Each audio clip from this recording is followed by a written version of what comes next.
Bonjour à tous, merci beaucoup d'être venus pour parler de ce sujet qui suscite, on va dire, dans le jargon populaire, tant d'enthousiasme. Le su- C'est très. Voilà.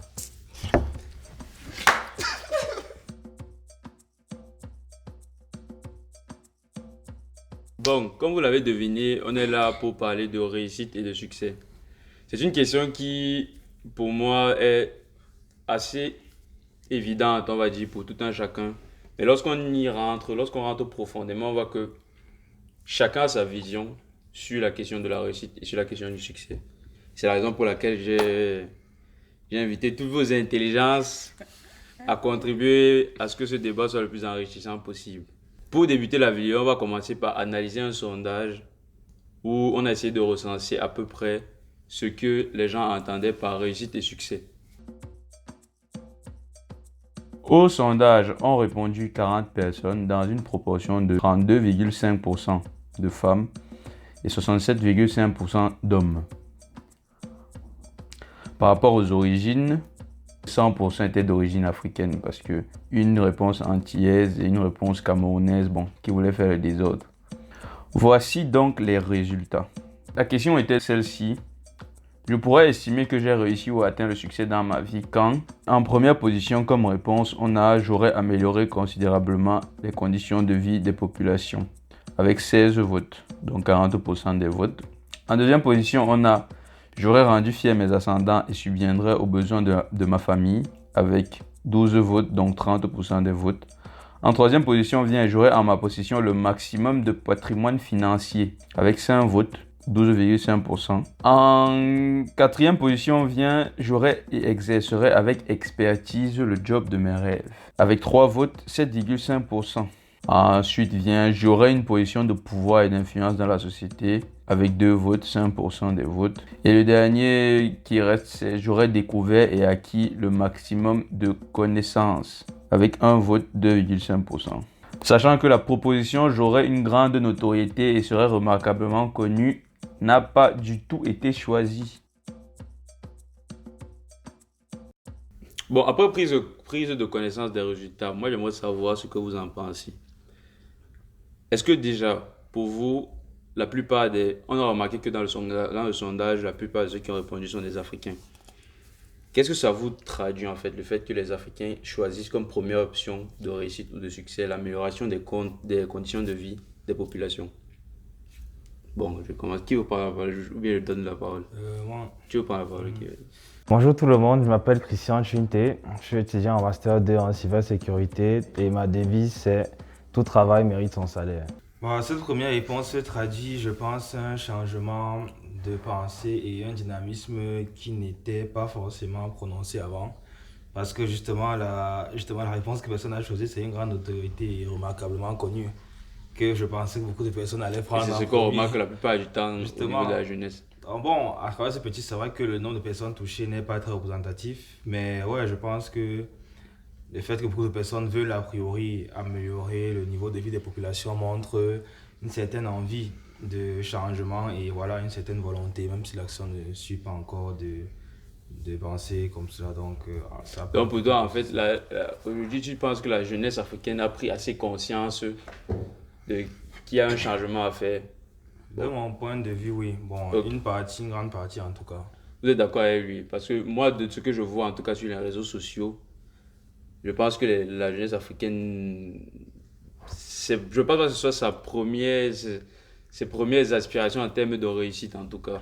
Alors, Je pense elle est assez dans l'ex- l'extravagance, on va dire.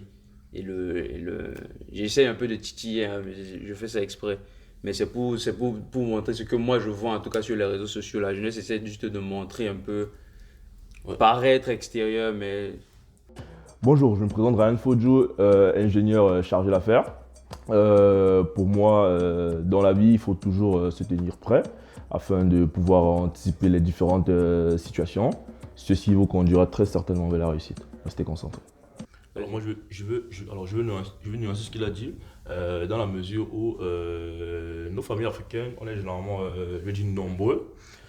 Généralement, la plupart, hein, c'est pas tout le monde, lorsqu'on vit ici en Europe, on envoie, moi par exemple, je prends le cas par exemple, moi je suis l'aîné de la famille, donc j'ai des petits frères derrière, donc je pense qu'on parle de l'amélioration, c'est pas peut-être l'amélioration de tout le pays, c'est vraiment au niveau de la famille, tu vois ce que je veux dire? Au niveau Donc, nucléaire. au quoi. niveau de la famille nucléaire, tu vois. Donc chacun vient avec l'ambition d'améliorer la vie de sa famille. C'est pas forcément parce que si on reconnaît, si moi le caractère que j'attribue aux Africains, c'est que les Africains sont très individualistes. Donc c'est pas qu'il va améliorer les conditions de son pays, c'est qu'il va améliorer les conditions de sa famille, à lui qu'il a laissé au Cameroun lorsqu'il Je vient. vois. Donc il est comme dans une sorte de mission lorsqu'il est ici. Après, je pense là, le point de vue que tu soulignes, je pense que c'est dans une autre réponse. Déjà, j'aurais rendu fier mes ascendants. Oui, je pense qu'il y a une autre réponse qui est j'aurais d'accord, fait ouais, mes j'ai ascendants. compris. Et je pense que là, ça rejoint un peu ce que tu Ce que tu as dit. vois, ouais. D'accord. Et Donc, ceux après- qui ont dit peut-être dans le 40%, peut-être vraiment, eux, ils parlent vraiment de la Ok, société et du d'accord. pays. D'accord, ouais. Du coup, après, on aussi dit que voilà, mes réponses, c'est une analyse du graphe, hein, des réponses des gens, tu vois. Après, peut-être les gens ont mis ça aussi pour faire genre, voilà. Beaucoup de personnes tu disaient vois. il faut améliorer aussi, mais derrière, les actes ne suivent pas. Ouais, c'est ça. c'est Voilà, ça. théoriquement, quand je décris Tout à juste fait. ce que je vois, c'est ce qu'il paraît. Ok, donc si tu voulais dire quelque chose. Bonjour, je m'appelle Manuela Nundou et je suis en dernière année du cycle ingénieur à l'EPF. Je peux me décrire en 3 mots, curiosité, empathie et détermination. Oui, je veux juste ajouter que déjà par rapport à ce que tu as dit, quand tu dis que tu vois sur les réseaux sociaux que la jeunesse africaine ne montre pas forcément l'intérêt dans comment dire, l'option de changer le monde. Moi, je dirais que ça dépend. Peut-être parce que sur les réseaux sociaux ne sont présents que ce profil-là de la jeunesse.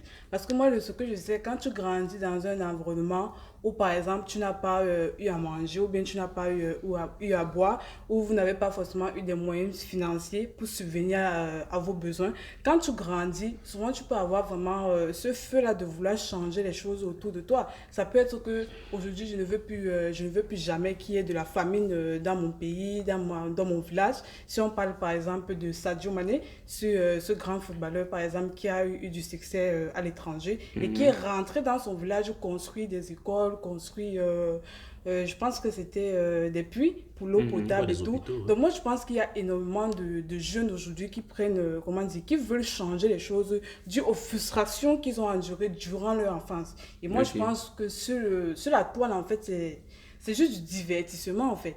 Donc Ah oui, je comprends. En gros, ce que tu dis, c'est les conditions, en fait, les conditions réelles en Ouais. Afrique ont fait en sorte que les Africains, en tout cas, essayent la plupart du temps de Ouais. ne pas, de corriger, en fait. Il y a ce besoin latent là en eux de Ouais. corriger pour que les générations futures ne Ne subissent subissent pas pas, la même chose qu'ils ont justement. subi. Ça, c'est dans la volonté, du coup. Oui. Parce que dans les actes, c'est clair qu'on ne Bon, voit pas oui, du tout ça, je pense. Ouais, c'est... Bonjour à toutes et à tous. Merci d'être ici présent. Moi, c'est Guy Tanier, ingénieur matériaux. La devise que j'apprécie, c'est la logique vous conduira d'un point A à un point B. L'audace et l'imagination vous conduira où vous le désirez. Albert Einstein. Restez attentifs. Je souhaiterais rajouter quelque chose à ce que mademoiselle Manuela a dit, que j'apprécie bien. Je voulais dire que, historiquement, chez nous, on a un esprit communautariste. Donc ça veut dire que par le passé, on appréciait bien la solidarité. En fait, l'enfant, ce n'était pas l'enfant d'un père et d'une mère, mais c'était l'enfant d'un village. Il recevait l'éducation de chacun d'entre nous. C'est juste, on va dire, certaines traditions qu'on a perdues, qui s'est diluée au cours des changements que nous avons connus au cours de notre histoire. Et je pense qu'aujourd'hui, il y a une certaine prise de conscience. Donc, on essaie de retrouver notre essence et de retourner vers cette vision des choses. Et certes, peut-être aujourd'hui, ça ne se transcrit que par des mots. Mais je pense que tôt ou tard, ça deviendra des actes, des actions. Et je l'espère bien y participer en tout cas. Bonjour, moi c'est Jacques Nouqueux, jeune actif, et je suis heureux d'être là parmi vous aujourd'hui. Ma devise c'est discipline, consistance, discernement. Restez jusqu'à la fin et vous allez voir. See you at work. Je veux bien continuer sur ce que tu viens de dire, qui est que même si aujourd'hui on observe peut-être beaucoup plus une sorte d'individualisme qui ressort, il y a toujours cet ADN-là, cette trace de communauté, de solidarité qui demeure et qui reste présente partout là où, du moins partout là où on trouve des Africains. Il y a toujours un soupçon de solidarité qui reste, même si après peut-être il peut avoir un fort côté individualiste. Et du coup, pour revenir voilà, directement sur le sondage, je pense que lorsqu'on regarde le profil des personnes qui ont répondu, je pense que pour la plupart, c'est peut-être des ingénieurs, mais des personnes qui ont fait des grandes études, voilà, dépendamment de ceux qui ont partagé. Et je me dis que c'est à prendre en compte. Parce que tous aujourd'hui, voilà, quand on part à l'ambassade et qu'on va demander le visa, on se dit que je m'en vais, du moins, une partie se dit je m'en vais à l'étranger étudier, prendre des connaissances pour rentrer et développer mon pays. Même si après on sait que certains le disent parce que voilà, c'est un peu comme une formalité. Il faut passer à l'ambassade. Voilà, parce qu'il faut passer à l'ambassade. D'autres vont dire que bon, moi je sors et après, bye bye, et je ne reviens plus. Donc, les conditions ne me permettent pas d'éclore chez moi. Exactement. Et d'autres même vont arriver peut-être en temps volontiers. Ils vont dire, quand je regarde là, c'est pas trop bon. Et je me dis que peut-être ils sont tombés dans le politiquement correct. Parce qu'ils se sont dit, OK, devant le sondage, ils étaient un peu comme face à eux-mêmes. Et c'est un peu comme si c'était eux-mêmes. Quand ils disaient la question, ils se disaient eux-mêmes, bon, qu'est-ce que je veux faire? Et du coup, c'est du moins ne pas cocher, améliorer les conditions de vie des gens qui laissés au pays, serait un peu comme une petite blessure vis-à-vis de soi. Et donc, du coup, le fait de le lire et de le dire, il y a un peu comme une sorte de petite fierté qui s'offre du cœur qui dit non, moi aussi je veux le faire. Voilà, même si peut-être après dans la réalité, ça peut être différent, mais. Ok, voilà. je vois ce que tu veux dire et c'est tout à fait ça. Du côté de. Si on veut revenir sur justement l'aspect réussite et succès, ça veut dire qu'en fait, pour vous, il y a une vision de façade que la jeunesse a, qui est celle qu'on voit sur les réseaux sociaux. Et il y a une vision intrinsèque de la réussite et du succès, qui est celle qui, justement, lors d'un sondage anonyme comme ça, lorsque le jeune se retrouve seul face au choix, il n'y a pas tout ce qu'il y a autour, il n'a pas ses amis qui lui disent viens faire cela, enfin, il n'est pas, on va dire, il n'est plus dans le moule de la société, il est seul face au sondage. À ce moment-là, c'est là on ressent vraiment enfin, les plus, je vais pas dire les pulsions, mais les motivations personnelles et intrinsèques du jeune.